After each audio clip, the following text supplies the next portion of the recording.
Hapana is proud to be the exclusive sponsor of Shorts with Liz Clark. Welcome back to Shorts with Liz.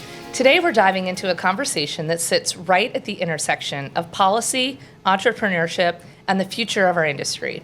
I'm thrilled to welcome Karen Kerrigan, President and CEO of the Small Business and Entrepreneurship Council. Much like HFA's advocacy on behalf of the health and fitness industry, SBE Council works every day to protect and advance the interests of small businesses across the broader economy. Under Karen's leadership, the Council has delivered major wins for small businesses in 2025, securing tax certainty, rolling back burdensome regulations, expanding access to capital, and advancing more affordable health care options for employers and employees alike.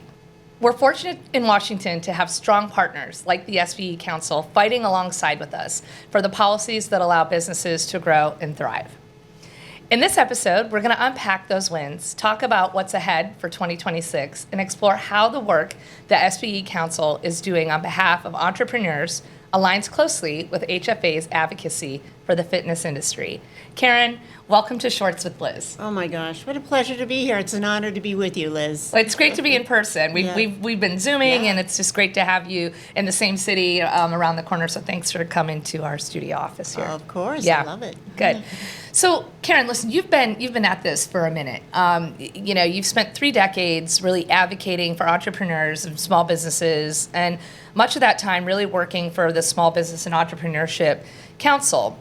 For some of our listeners out there who maybe might not be familiar with this council, can you just start to describe a little bit of what you represent and maybe a little bit more of the mission of the organization? Oh, absolutely, Liz. And it's been an honor to work in this space, and actually for over 30 years now. So I've seen a lot, We're pre-internet. That's what I like to tell, a lot of members of Congress when they're looking at technology policy, and the doom and gloomers are like, oh, we've been here before, but like maybe first cell phone, right? Yeah, Like that's the brick phone. Yeah. Okay. BlackBerry flipped. We've Yep. been through it all. Yeah. So the yes, but SBE Council. So we're an advocacy, research, and education organization dedicated to promoting entrepreneurship, protecting small business, and for more than 30 years now, we've been working on a range of policies: tax, regulatory, healthcare, technology, trade.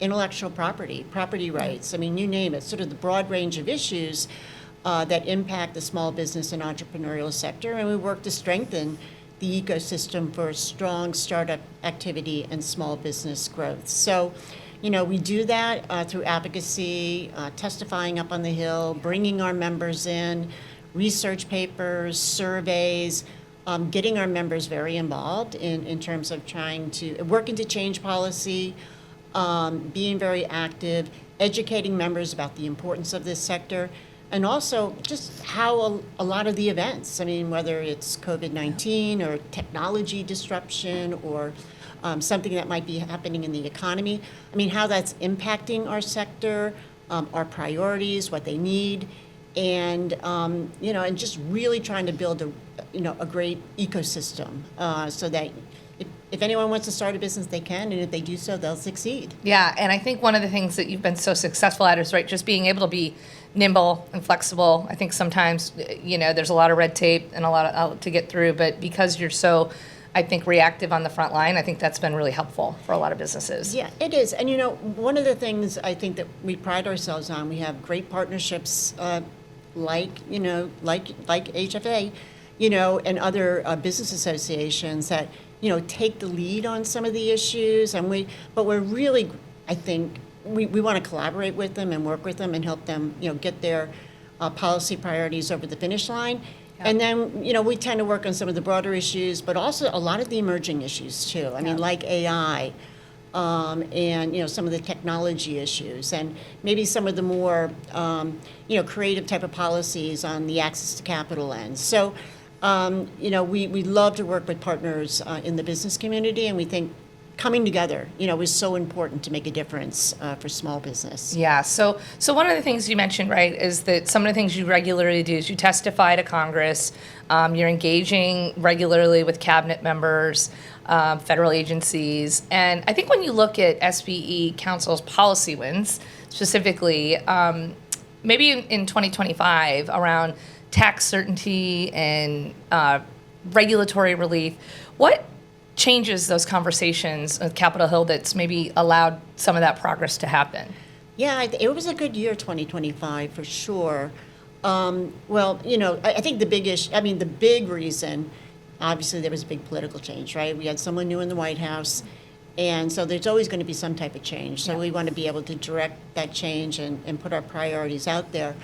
But you work with whoever's in the White House. We do, absolutely, we do. Yep. So we were like, okay, you look at the issues where do we have consensus and where do we see where the wins are going to be? And clearly, so there was a new political dynamic.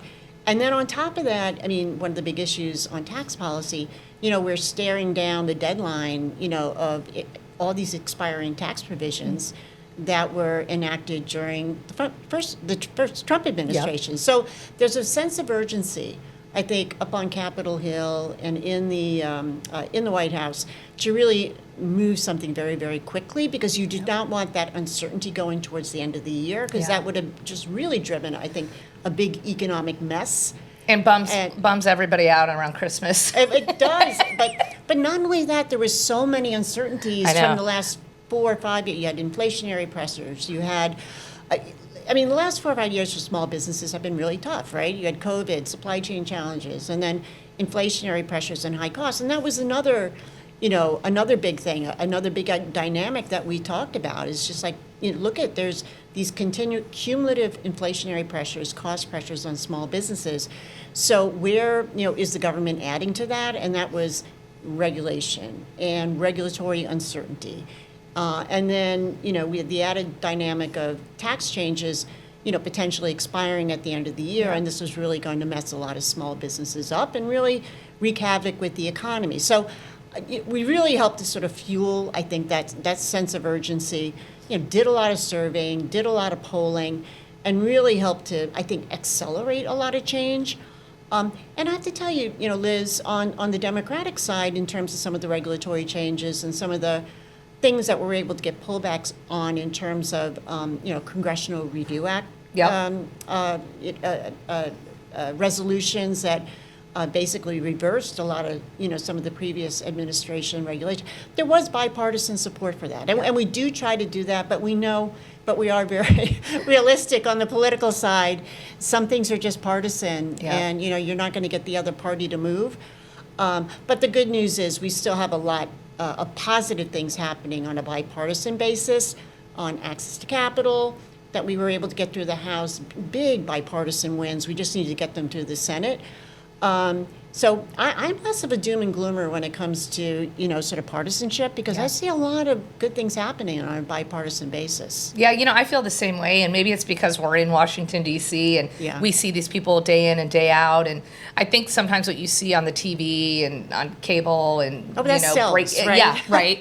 But there are people here that day in and day out are doing the right thing and are getting these wins, but maybe they're not the news that makes, the headlines. And so we're so thankful to have agencies and folks like you as partners. So one of the things I was recently reading in your latest newsletter, which I hope many of our subscribers are receiving, and if not, maybe you could tell them how to get it. But your chief economist, Ray Keating, came out with some highlights of really, I would say, some insane taxes on small businesses, on things like, and you look at one state like Virginia, where I happen to live, taxes on leaf blowers, delivery fees like Amazon and Uber Eats, dog walking, dry cleaning, and gym memberships. So where the heck does that list come from? Like, where does that come from? But maybe more importantly, like, how can we band together and fight back on it? I know. And counseling services, too. Yes, counseling. It was just amazing to me, that list, in terms of how really it was sort of a direct attack on the whole, ecosystem of health and wellness. I'm like, if you want access, to these services, which is really important, to the health and well-being of people, bringing down healthcare costs, why would you do this? But, you're right. I think, there are some states that get it, right? There are some states that are continually working to improve their tax and their regulatory environment, their sort of economic environment to make it a great place for businesses to start up and grow, for people to move to investors to invest dollars. And that there's some states and some localities, it's like, what are they doing? I mean, they're doing more of the same, to harm the very businesses, the small businesses that give the state the vibrancy, the tax revenues, right? Yeah. I mean, just, really add to the vitality of the state. So you're right.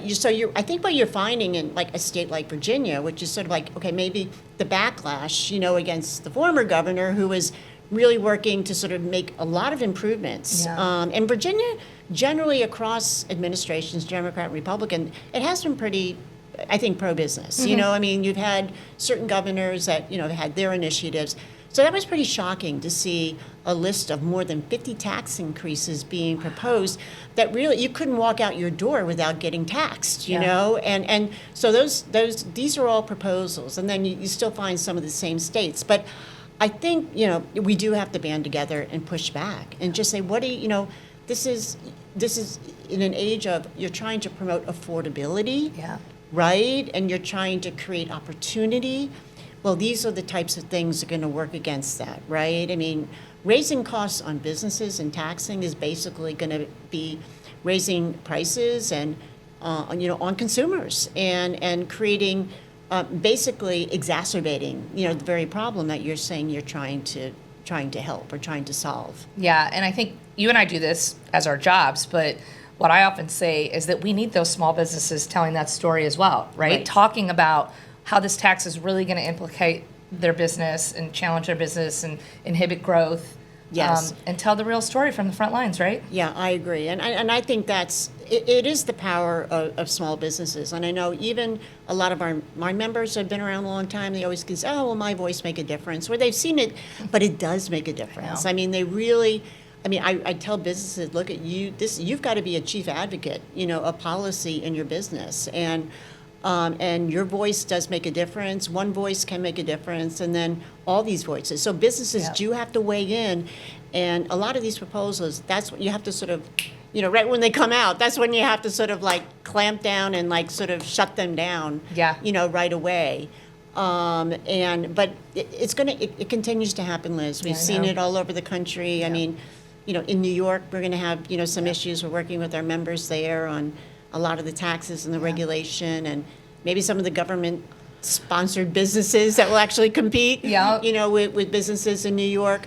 But I've seen it time again. When small businesses get involved and when they work together, they can really push back, against a lot of these threats. Yep. Yeah. Yep. I've seen it too. It's powerful, and I think it's about getting a lot of those business owners maybe out of their comfort zone too, right? Like they're just busy doing the business that and they don't really know how to talk to legislators, but that's our job to help them and to make sure that that their word is getting out. So your work has really spanned both domestic and global business growth, including trade, investment, and international competitiveness as well. So how would you say that U.S. small businesses, especially service-based industries like fitness, really can benefit when policy creates more certainty and improves access to capital in the global economy? Well, I've had the pleasure and the honor of actually traveling quite a bit around the world. I mean, the State Department has sent me on a lot of missions to places like Belarus and Kazakhstan, Nepal, the Mideast, North Africa, Europe. I mean, it's been quite exciting. Were those all pleasurable trips? I know. It's like, I'm getting all the hardship posts, because I'd go there, Karen, didn't you know Kazakhstan was? I go, yeah, I know it's a hardship post. So, but anyway, I guess that was Karen will go. Let's send Karen. Yeah. So. But and that's one of the things that we talk about is like what do you do to create an ecosystem that encourages more people to start businesses, to take risks, that it's going to attract people to invest or outside investment.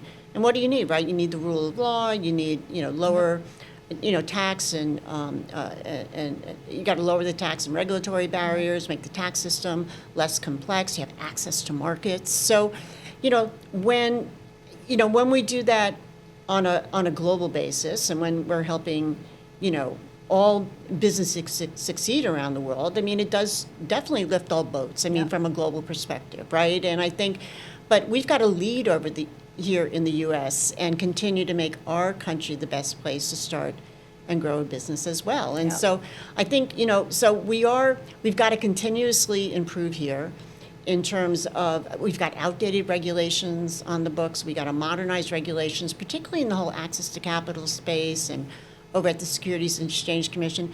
There is so many financial rules and regulations that are outdated from such a long time ago that were not made for the modern era, and that really are barriers to capital formation and getting investors to invest in businesses. So, when it's on a global basis, when we're trading and, when we're creating wealth abroad and we're doing the same thing at home, I mean, it just really does create, sort of this broader ecosystem where businesses are just benefiting from that, right? There's more innovation, and competition is good too. Yeah. Having like global competition is great, and having competition, in your own state or in your own locality is great, because what does that it encourages more innovation, right? And then only consumers only benefit, from that. Then everyone gets better, from that competition. Yeah, and one of the things you just said that I think resonates with our industry a lot is modernizing regulations. We're not anti-regulation. No. I mean, we need them, in many capacities, but let's have them make sense for the businesses and how they're running today, not archaically, how things were established decades ago. You're right. And going back to, I guess, the question also about certainty, right? Mm-hmm. I mean, certainty is so important. And I think, here in the U.S., we find if we go from one administration to the next, you do, it sort of goes back and forth. Mm-hmm. It's like, okay, here comes that independent contractor rule again. We're going back to, now it's going to go back to this. I mean, that, particularly, I think, on the labor side, labor regulation, but also you have that, on tax policy and other type, it might be environmental regulation, it could be healthcare regulation. But when you have that back and forth, that really does create a lot of uncertainty. And it really hurts opportunity in the marketplace. Yep. It does. I mean, it just, capital freezes up. Yeah. Exactly. Yep. Exactly. Yep. So I think fitness businesses often feel the weight of this regulation, maybe more acutely, because they're community-based, they're people-driven, highly operational. So based on your experience, maybe working across all these industries and sectors, where do you see maybe some regulatory reform having maybe the most immediate and meaningful impact for small players? Well, we see some really good things, I think, happening in the administration in terms of executive orders, and now that, so the team is in place at, the agencies, and you're going through their regulatory reviews on what they can do to modernize, streamline, pull back, and that's really good news. There's great things happening, up on the Hill, where you have legislation, that's moving passed in the House already, to really look at the regulatory process and rules and regulation and their impact on small businesses, right? I mean, this can't be a one-size-fits-all, and I think that's where small businesses, I know, your establishments and your clubs, when there's one-size-fits-all regulation, it doesn't take into account all the different business models. Doesn't fit all. It doesn't fit all. I mean, that's the bottom line. There's independent contractors. There's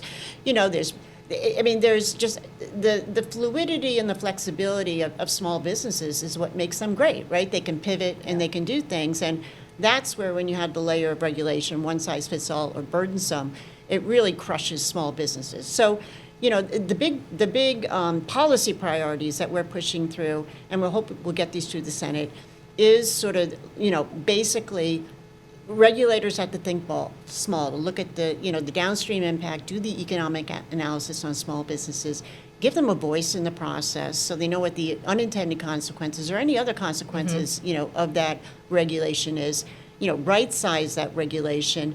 And then, so those are the positive things. So small businesses has to be at the center of regulation in terms of the impact. And so we do see, some of those things getting to the president's desk for his signature and embedding those processes at the regulatory agency, so we lock them in, right? Yeah.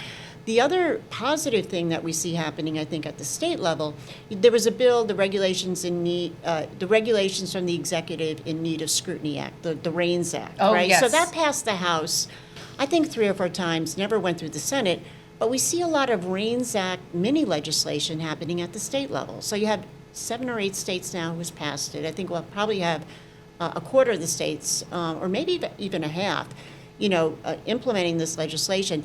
And basically what it says is that on all major rules or big rules, that the legislature has to go before the legislature for an up or down vote. So here you have regulatory accountability, right? It's not just it's not just the executive or the administrative state that's doing this without accountability. There's a check, on the legislative who are closer to the people, because the regulators, they don't get voted in or out of office, right? It's the members of the legislature or the member of Congress. So we think that type of accountability, combined with looking at rules and regulation from a small business perspective, making that enforceable, really is going to make a big difference for small businesses. And one of the things you said, right, is that, okay, 7 or 8 states, it could sweep to half the states. I mean, you know that how that works on the state level, right? Yes. It's contagious, and in this case, good contagious. So That's right. Yeah. That's right. We love it when the good stuff, gets contagious. When the bad things start going, we're like, okay, no. Exactly. We got to get ahead of that. Right. So one of the things we haven't really talked too much about is healthcare affordability, and it's really been a long priority for SBE Council, and it's also one of the biggest challenges facing, honestly, fitness employers today. So what do maybe some recent healthcare-related policy wins mean in real practical terms for small businesses that are trying to offer competitive benefits while also managing their costs? Yeah, we're chipping away at this, right? I mean, that's all I can say. I mean, we're chipping away little by little. At the end of the day, we'd love to have a national marketplace for healthcare. People could buy the healthcare they need, and that, all these state rules and regulations will be under, be one framework, right, for healthcare regulation, as opposed to this mess that we have, which is really the reason why costs are high. People don't have access, and the whole system is a mess, and it's complex, and folks don't understand it.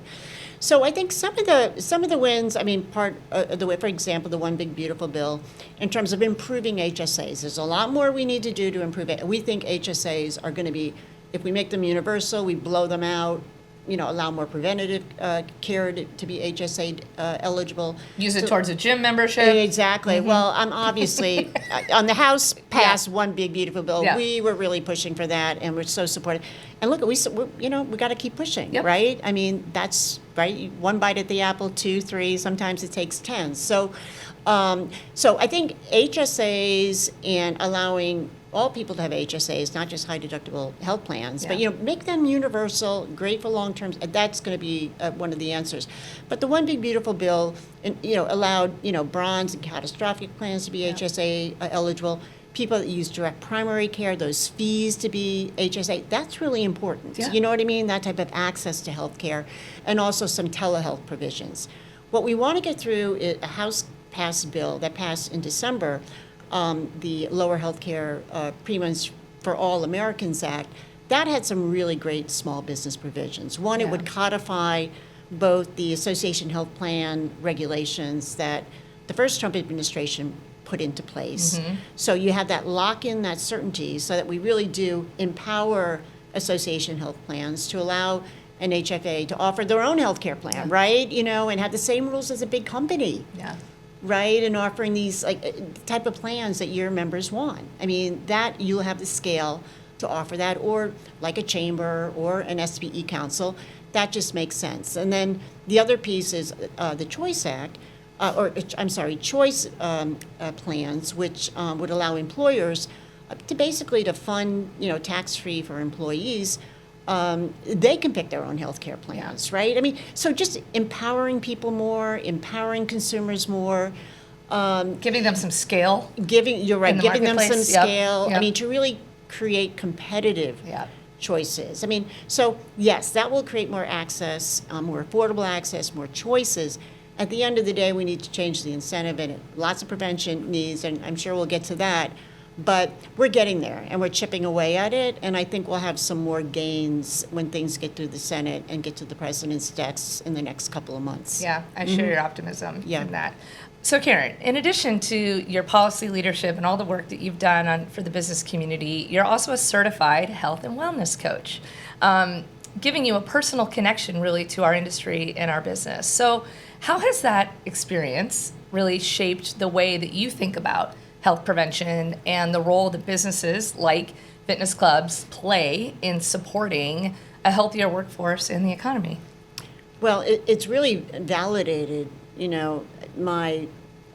just the mindset that I've had, for many years is that small businesses really are the solution, right? And so the whole process in terms of, what's science-based, right, and what is needed, sort of the whole wheel of wellness, right? And all the businesses, that are involved, the local small businesses in terms of, the fitness businesses, the nutrition businesses, the chiropractors, the yoga folks, the health counseling. Just all the different types of businesses that are involved. And they really are the solution. If we want to make a difference in terms of lowering health care costs and making America more healthy, then it's going to be at the local level and all these individual businesses that are going to make that difference. So, so basically now I'm really doubled down on this. Healthcare, access to healthcare, very important. We've been very focused on that. But really, it's like, okay, what do we can do to sort of change the incentives, right? Incentives matter for the individuals that are using these businesses to change people's lifestyles and to change their habits.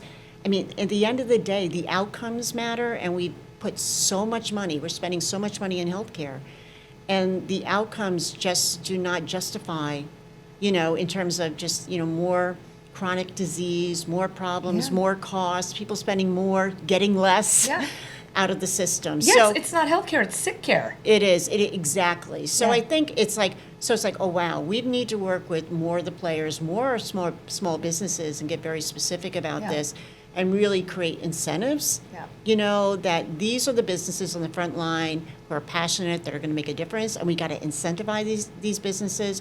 We got to allow them to do what they do best.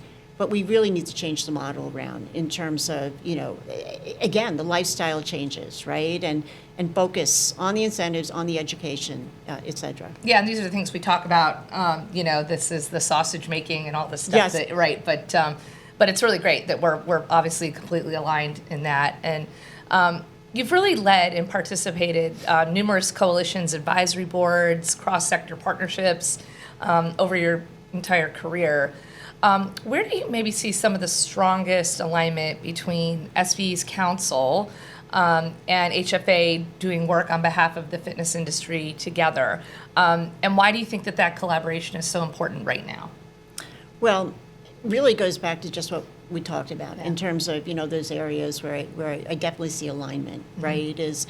First of all, first do no harm, to this industry and this small don't make business, it worse. right? Yes. Right. Like, some of these tax proposals, right, or some of these other things, folks are thinking about have unintended consequences. Like, wait a minute, you need us, right? You need these businesses in order to get the outcomes that you say, that you're for, and for the consumers that you say, that you also represent. So I think, definitely on the incentive front, what can we do to basically from either, tax incentives, tax credits, HSAs, right? All of those things, how can we basically incentivize people, to use fitness clubs, to utilize, fitness classes, yoga, and all the other businesses that I represent that are going to lead to the outcomes that everyone says they're for, right? Yeah. And I think the other area, labor regulation, rules and regulation, we always got to continue to push back on,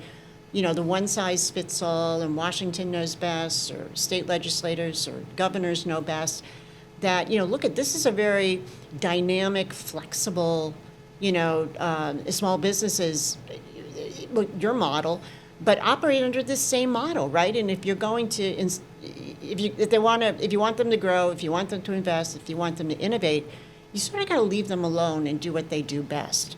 So I see on labor, on tax policy, and just big initiatives in general, on the healthcare front, I think, those are some of the key areas. Yeah, I think we have a lot of opportunity to do more on the labor front. I think about predictive scheduling, overtime rules, all of those things. Exactly. Right? Yep. Yes. Yep. Exactly. There's going to be, on some of those rules, there's going to be new rulemakings, right, that are going to be happening. So we still need to weigh in on those because, the labor labor, is very, very big labor, I guess, right? It is still very powerful. Yeah. And there's the populism, amongst, on the Hill, both Yeah. Democrats and Republicans alike. And so we just, again, first do no harm, unintended consequences, downstream impact on small business. So, yeah. So Karen, as someone who is deeply engaged in what's coming next, specifically like AI policy, which can't even say next, it's here, to access to capital, healthcare reform, what do you think that maybe fitness industry leaders and small business owners should be paying the closest attention to as we've now started 2026? And how can they stay engaged in the advocacy process? Well, I mean, when you talk about AI policy, I think that's a big one, right? Because I know, Liz, probably many of your members have benefited significantly from AI and AI tools. We do all the research and surveys, and it's been transformative for a lot of businesses. And we got to continue to tell a story. It's not killing a lot of jobs. It's not replacing. It's adding value. Employees love AI. Yeah, I mean, it is where people can't find the workers they need. I mean, there's a tool for that, which is good. But it's transforming work, and we can't. So there are a lot of AI proposals, a couple thousand at the state level. Yeah. and some, I mean, they're still at the federal level. And again, the populism streak here in terms of, it's going to kill jobs, the doom and gloomers, I see it back again. I thought it sort of died a little bit. But these are important tools for businesses. So I think keeping an eye on AI policy and then weighing in on how it's benefiting your businesses. You don't want these costs to go higher. You don't want 50 state complex rules in terms of using AI. That will mess up, the entire productivity and efficiency of AI. Well, and the enforcement of that would be bananas too. Oh my gosh. Can you imagine? Yeah. Yes. So, yeah. Exactly. But, I think, there's going to be, we're going to need businesses to all businesses across all industries to weigh in on some of these healthcare proposals that passed the House to get them over the finish line. So they need to watch that closely because I think that'll make a difference, for small businesses. Some of these in the House, there was a big package called the Invest Act, which included a lot of great capital formation, capital access provisions for small businesses, a whole package of bills that we're going to have to, that would benefit a lot of your businesses in terms of ones that want to scale and invest and do innovative things. So I think weighing in, helping us weigh in on those things, it would be really, really important for members to hear from a cross-section, of different types of businesses. And it really hits to the core needs of businesses, right? Access to capital, right? I mean, access to tools, obviously, sort of the labor piece, affordability, being able to compete. You talked about our newsletter, and, if people would like to sign up for our Small Business Insider newsletter, they could do so for free, SBEcouncil.org. They just sort of press the little thing that comes up, right? And they can sign up and keep up to date on all these issues that we're working on, and also, of course, how we're working with you and collaborating with HFA and all these issues as well. Well, thank you for that plug. I was going to make the plug. So honestly, what you're doing on behalf of all business issues is so important, and so we do, I think, a good job at HFA of making sure that we're getting the specific industry information out to folks, but there's a lot going on and it's happening quickly. And so I think between following your newsletter and staying in touch with us, it'll help people keep informed, and then it's up to us to help them get engaged, right? Yeah. This has been great. Yeah. I really look forward. It's going to be a great year, right? It is. And thank you for your leadership, at HFA, and everything is doing to benefit my members in this space as well. Well, thank you. Yeah. I'm honored to lead this industry and thankful for you for being here today, Karen. Thank you so much, and thank you, listeners, for joining, and look forward to the next one. Hapana is proud to be the exclusive sponsor of Shorts with Liz Clark.